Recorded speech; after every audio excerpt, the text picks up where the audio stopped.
biggest reason why we don't know how to sit with things is because if we sit with them, then it's somehow acknowledging that they're true. And so if something hard is happening or going through a challenging time, the reason we want to numb, the reason we want to escape, the reason we want to ignore the problem is because deep down there's a truth to something. A truth to a failure, a truth to a breaking down of communication, a truth to something about something that happened. So an argument with a partner or a mess up at work. Rather than owning it, and sitting with that and reflecting on it, we numb, we escape, we run away. And the reason we do that is because that admission of failure, that admission of messing up, says something about who we are. And I think it's important to start shifting and pivoting what that means. It's about shifting and pivoting it to meaning that we have the strength to acknowledge those things and to do something about it. It doesn't become a permanent character flaw. And I think if we can get to a space where we can own it, know that we messed up, or know that things didn't go our way, or we said something we didn't mean, or we dropped the ball in some kind of way. I think if we can at least start acknowledging it and allowing ourselves to really see that as something we've done, that mistake we've made, it doesn't have to be permanent. It will only be permanent if you allow it to be permanent. It will only stay a character flaw if you allow it to stay a character flaw. You have full control over that. And we can remove the fear that we will get stuck there. Because your awareness is the biggest part of it. Your awareness that you played a role in something not going well. Taking the accountability.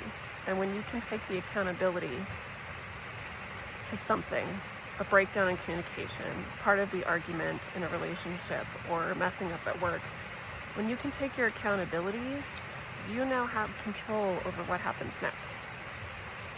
You have the ability to make things right.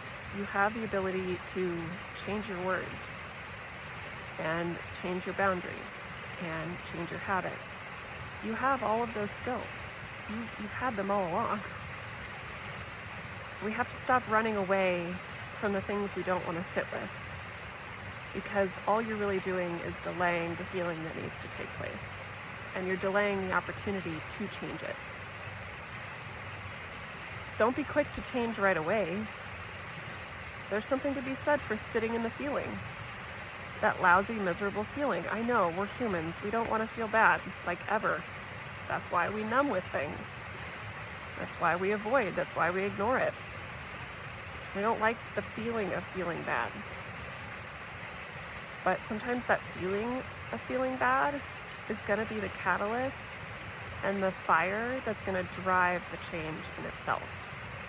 Because you're going to go, I don't ever want to feel that sadness or that anger or that frustration or that disappointment ever again.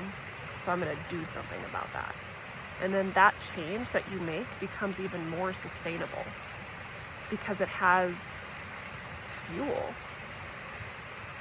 But if you are in an argument, or you mess up at work or whatever, any of those examples, any example that applies to you,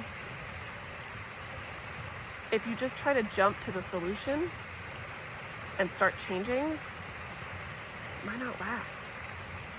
It might work for a while, but you might find yourself back in the same situation. It might be different circumstances or different people involved, but you're going to end up back where you started because you weren't willing to feel the feeling, to gain the fuel,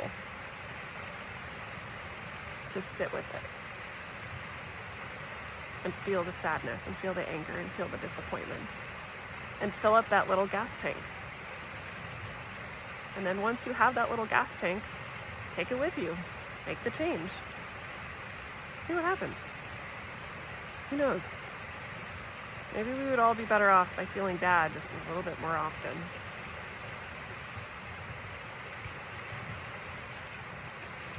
We'll all have enough fuel to start making some serious changes that need to be made. Allow yourself the space to sit with things that hurt you, or the hurt you cause. Because it says more about you if you can sit with those and stand back up and do something about it than the people who ignore it or run away from it. You're the strong ones.